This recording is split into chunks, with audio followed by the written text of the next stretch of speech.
Hi, I was originally going to do this video as a private message to a friend of mine. That friend of mine is really struggling at the moment. She's not able to work and actually feels so low that she doesn't feel able to even reach out to anyone to talk. And then I thought, just before I pressed record on this video, what happens if there's somebody else out there that's feeling exactly the same? And what happens if something that I'm about to say might possibly be of help to just one other person? So I'm taking that risk in the hope that maybe somebody will hear something that they need to hear right now. I've been in that situation of feeling so low that it feels as though there just isn't any hope, there isn't any light at the end of the tunnel, where your self-worth feels so non-existent that you don't even want to reach out to anybody. But I don't feel like that anymore, and I just want to tell you about 5 things really quickly that have helped me, in the hope that they may also help you. The first thing that I realised was that we are trained as human beings, or we've evolved as human beings, to focus on the negatives. It's what we do naturally. So it's there as a protective force to stop us becoming victim to a fire, or to a wild animal, or to somebody who might be attacking us.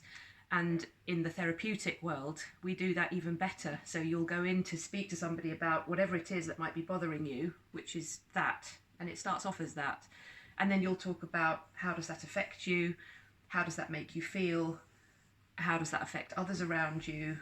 What does it stop you doing? Until you have a whole page full of stuff that this thing that you came into the room with is causing. And what it's felt like to me when that happened to me was that I'd come in with what felt like a pebble, a horrible pebble, but a pebble nevertheless. And I went out wearing a rucksack full of boulders. And it actually highlighted how serious that problem actually was. So what I often do when a client comes into me for the first time is, we don't have that conversation, but what we do instead is I say, tell me about what's going well for you at the moment. And often people will say, well, why are you asking me about that? I came in with a problem. I didn't come in to talk about what's going well. And I ask them to stick with it and say, well, just think about what's going well anyway. And they'll tell me about something, and for every person it's different. Well, that's going well. And then I say, well, how does that affect you? Well, it affects me like this. And what benefits do you get from that? I get these benefits. And who else perhaps benefits from the fact? Well, those people do. And what else is going well? Well, this is going well. And how does that affect you? And so on and so on. And never yet, however depressed, however down somebody has been when they've walked into the room, I have never yet had somebody that wasn't able to fill up the whole flip chart. And sometimes that in itself has been enough. Somebody has looked at that in the past and just said, actually, this is all a matter of perspective, I'm going to be fine. And they've never come back again. Other people, it's not been enough, but it's always a really good starting point, because no matter what is going wrong for you, there are always things that are also going right. There are also people that are there for us. There are strengths that we have that we've perhaps forgotten about. There are things that we have achieved, decisions that we have made that are good ones, things that we have to be grateful for. And sometimes just remembering those can be a really valuable starting point. So that's the first thing. Think about what's actually going right despite the problems. The second is, let's go back to the thing that you came in with, which was that. That's the thing that isn't going right for you at the moment. Instead of concentrating on the way it is right now, think about, what do I want instead? And this is a really important question. What do I want instead of that thing that is causing me all the pain and distress? And once you know what it is instead, for example, if you're feeling anxious, you might want a sense of peace.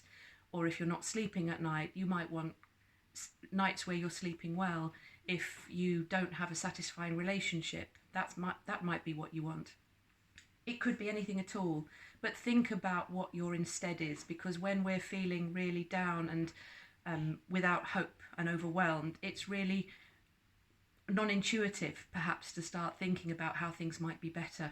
So ask yourself, what is it that I want instead? That's question number 2. The third question is, what would that look like for me? So it's not about just saying, I want to feel peaceful, I want a new relationship, I want a different job. It's about, if I had that, what would it look like? Think about the details of it. All the research has shown that the more you're able to concentrate on the details of things and really, really imagine it as it would really be in real life, the more likelihood there is of that actually happening, because you're allowing your subconscious to think to itself, maybe that could be possible. Maybe there is a way forward after all. So think about the instead and think about what that would look like. Question number 4, when you have thought about the instead and you've thought about everything that that would entail, think about a scale. So we have 0 at this end and we have 100 at that end.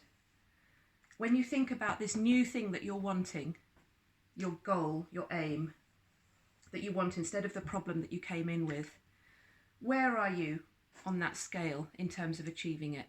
So 0 would be that you haven't made a single step towards that, you have none of that ideal scenario at all, and 100 is that you've achieved it to perfection.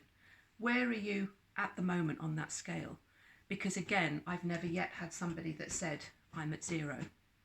Everybody has always achieved at least some of that. So let's say you give yourself a number, and let's say it's 27.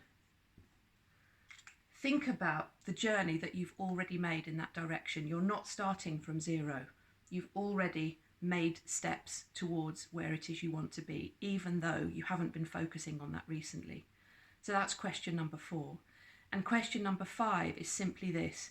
If you had to go up one tiny step on that scale, and you had to do one tiny thing to achieve that, what would that thing be? When I say tiny, I mean tiny. In my own case, on one occasion, it meant I took a piece of paper out from a bag and put it on the table. So that was my tiny step. For a client I once had, it was to take a suitcase out of the corridor and put it into another room. That was her tiny step. For someone else who was going through a very difficult divorce, it was to make a phone call she didn't want to make. So everybody has come up with their own tiny step. Don't let anyone else tell you what it is. It must be yours. And don't also underestimate the importance of making that tiny step, because it's not about the thing that you actually do, it's about the message that you're sending. The message is, you don't have to be overwhelmed anymore. You don't have to be stuck anymore. You don't have to feel without hope anymore. Change is possible.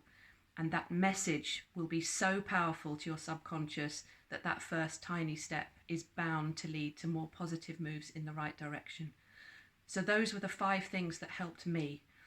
First of all, think about what's going well, despite everything that isn't going well at the moment.